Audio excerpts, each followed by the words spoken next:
શુભેચ્છા।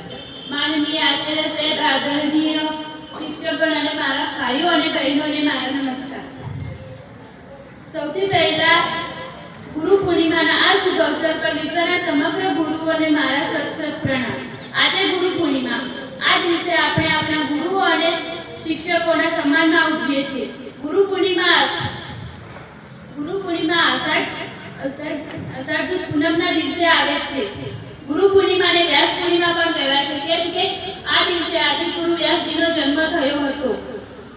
ગુરુ આપણને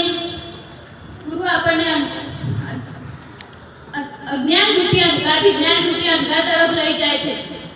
આપણા પ્રથમ ગુરુ માતા પિતા હોય છે। માતા પિતાનું સ્થાન સર્વોપરી છે। ભાવિ જીવનનું નિર્માણ ગુરુ દ્વારા થાય છે। ગુરુજી